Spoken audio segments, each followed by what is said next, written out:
Oh, Kyle. Kyle. He's gone out there and done it again, folks. He's talking about the Toronto Maple Leafs, not because he is the GM of that team anymore, but because he went over in a recent interview and discussed his biggest mistake with the team. Now, of course, we recognize that Kyle Dubas is the guy in Pittsburgh now. He's the guy bringing all of his Toronto buddies and buddies from around the NHL back over.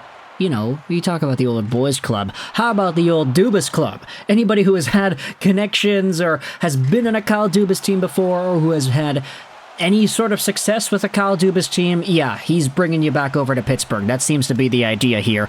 And with all of this in mind, I wanted to go over to this article published on the Toronto Sun from earlier 2 days ago. Lance Hornby went out there and posted this. Leafs notes. Kyle Dubas dives into his biggest mistake in new book. And no, it wasn't the John Tavares signing. Now, before we dive into what exactly it is Kyle Dubas labels as his biggest mistake, quote-unquote, let's talk about that Johnny T deal and why it could be seen as the worst mistake that Dubas ended up making.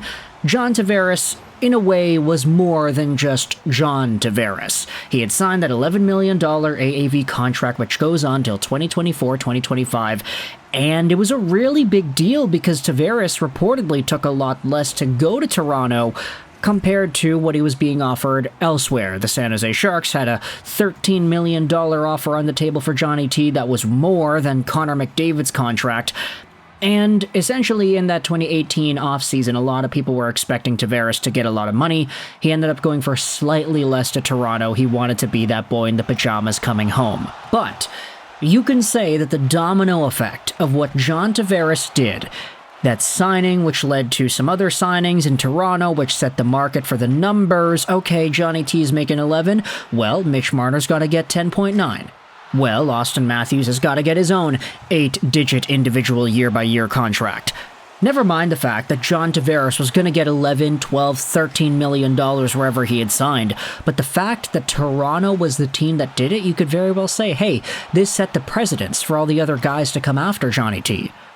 So that's the idea that you could introduce if you wanted to talk about a Dubas mistake, but this is not what Dubas labels out himself as being that mistake. That's why the article goes out there and says, hey, Kyle Dubas called himself out, and no, he's not saying that the mistake that he made was the Tavares signing. Let's go out there and read this piece from Hornby.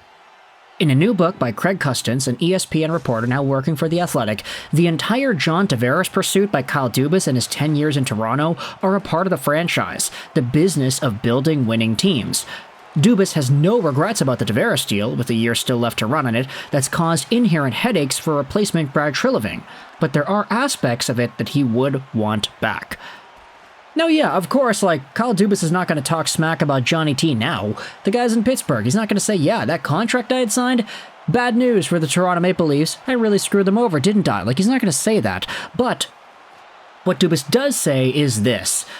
The biggest mistake I've made in my whole time here has not been taking care of the 3 incumbent contracts. Nylander was up, Marner and Matthews could have been done by July 1st on extensions. Kyle Dubas laments not making more progress on all of those contracts before Tavares, though he did talk to the trio about the impact winning the Tavares sweepstakes would have on their future standing. The thing I learned was once we had signed John, it lifted the lid on the entire ceiling, he had said.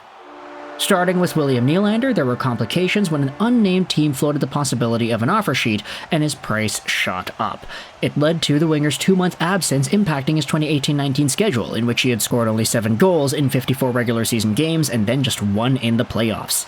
There was a brief camp holdup by Marner before he had signed his current deal, and finally Matthews came aboard at a team-high $13.25 million AAV till 27-28. Others have since come to Dubas' defense, and in the book, Darryl Belfry, the member of the Leafs Hockey Office and Player Development, reminds that COVID-19's fallout led to the flat cap at the time, and history could have judged Dubas differently. What would the cap be? 90 million, Belfry theorized? Kyle would never say it, but I will. You have a world shut down, it's a flat cap for multiple years, and you're stuck holding the bag on a projection. You didn't miscalculate, it's an act of nature that beat you. And so, while Kyle Dubas is not going out there himself and blaming COVID-19 of all things as to why he had gotten kind of screwed over in Toronto, he is saying that, hey, part of my job is being able to negotiate and get these deals done as quickly as we can. And not really setting that precedence properly and allowing these contract situations to go the way they did. Marner's holding out, Nylander is holding out, and I, Kyle Dubas, am acquiescing to their demands and giving contracts that would have aged well had the cap gone up to $90, $92, $93 million a year earlier, but everything went to crap when the pandemic hit. Because all of a sudden the cap wasn't rising, it was staying for a while, and a lot of teams like Toronto were getting stuck holding the bag because they were giving out these contracts to guys saying, hey, we think the cap is going to go up, therefore your cap percentage is going to go down. And I remember talking about this as well, or I don't know if I talked about it, but I did listen to a few shows and there were people discussing the idea in 2020 and 2021, around the time that we learned that the cap wasn't going to go up. Hey, what the hell's going to happen with Toronto? There are some guys that they need to re-sign. There are some guys that are going to be making money, and the amount of money they're making is a lot. Like, excessively a lot. The amount of guys divided up into, let's just say, a certain percentage of the cap is so skewed onto 3 guys in Toronto. Like, you won't find a trio that is taking up that much percentage of the cap in any other hockey team than Toronto. And you could say part of it is because of COVID. You could also say part of it is because Kyle Dubas just kind of gave in to what these players wanted. But at the same time, I think it's a little bit of both that affected the Toronto Maple Leafs into the situation they have now.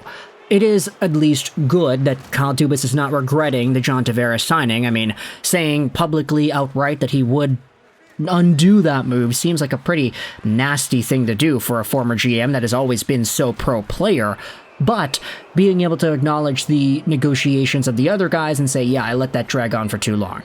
We didn't give them the right amount of money that would actually be helpful for the team. We allowed them to get so much money, thinking that the cap would go up, that something out of our control was able to dictate the entire future of this organization. That's on us. Like, at least there is some accountability there. So I want you to let me know your thoughts in the comment section below as to Kyle Dubas admitting his biggest mistake with the Toronto Maple Leafs and how this entire salary cap situation has still bled into 2024, 2025.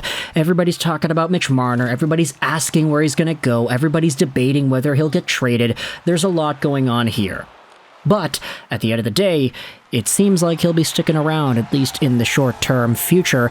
Johnny T, we'll see what happens with him. William Nylander sign a contract extension. Auston Matthews sign an even beefier contract extension. Let me know your thoughts in the comment section below about the Toronto Maple Leafs and Kyle Dubas' final moves with the team. I hope you enjoyed this video. And bye.